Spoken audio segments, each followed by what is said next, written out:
Praise the Lord. എല്ലാവരും ദൈവം അനുഗ്രഹിക്കട്ടെ. മർക്കോസിന്റെ സുവിശേഷം 3-ാം അധ്യായം അതിൻ്റെ 2-ാം വാക്യം വളരെ പ്രധാനപ്പെട്ട ഒരു ഭാഗമാണ്. ആമേൻ, ഹല്ലേലൂയ. അവർ അവനെ കുറ്റം ചുമത്തേണ്ടതിന് ശബത്തിൽ അവനെ സൗഖ്യമാക്കുമോ എന്ന് നോക്കിക്കൊണ്ടിരുന്നു. Praise the Lord.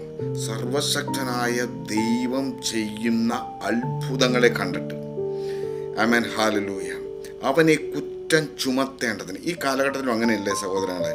നമ്മളൊരു വിശ്വാസിയാണെങ്കിൽ, ആമേൻ, നമ്മളെ വീക്ഷിക്കുന്ന, അല്ലെങ്കിൽ നമ്മുടെ കുറ്റങ്ങളെ വരച്ചു കാട്ടുവാൻ, അല്ലെങ്കിൽ നമ്മുടെ പോരായ്മകളെ വിളിച്ചു പറയുവാൻ, ആമേൻ, ഹല്ലേലൂയ, ആമേൻ, ഹല്ലേലൂയ, എത്രയോ പേരാണ് നമ്മളെ വീക്ഷിക്കുന്നത്.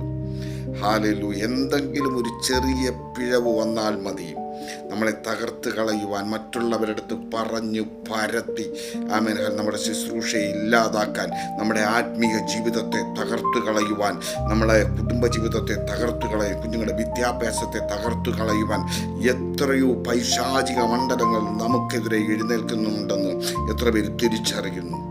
ഹല്ലേലൂയ, ആമേൻ. ഇവിടെ നോക്കണം, ആമേൻ, സർവശക്തനായ അഖിലാണ്ടത്തെ ഉണ്ടാക്കി ഒറ്റ സെക്കൻഡ് കൊണ്ട് സകലത്തെയും വിളിച്ചു വരുത്തിയ തമ്പുരാനെ, ആമേൻ, വീക്ഷിക്കുകയാണ്. ശബത്തിൽ അവനെ ആക്കുമോ എന്ന് നോക്കിക്കൊണ്ടിരിക്കുകയാണ്. നമ്മുടെ നാവിൽ നിന്നും വരുന്ന വാക്കുകളെ വീക്ഷിക്കുന്ന അനേക പേരുണ്ട്. നമ്മുടെ നോട്ടങ്ങളെ വീക്ഷിക്കുന്ന അനേക പേരുണ്ട്. ആമേൻ, ഹല്ലേലൂയ, ആമേൻ. വചനം ഇങ്ങനെ പറയുന്നു, ആമേൻ, നീതിമാൻ ഒരുവൻ പോലുമില്ല. നമ്മൾ മനുഷ്യരാ, നമ്മൾ ജഡത്തിൽ ജീവിക്കുന്നവരാ. ആമേൻ, ഹല്ലേലൂയ. എന്നെ കേൾക്കുന്ന ദൈവത്തിൻ്റെ മക്കളെ, പിശാചി എത്ര പദ്ധതിയിട്ടാലും, ആമേൻ, അവർ എത്ര, ആമേൻ, നമ്മളെ വീക്ഷിച്ചാലും, ദൈവം നമ്മളെ കണ്ടിരിക്കുന്നതിനാൽ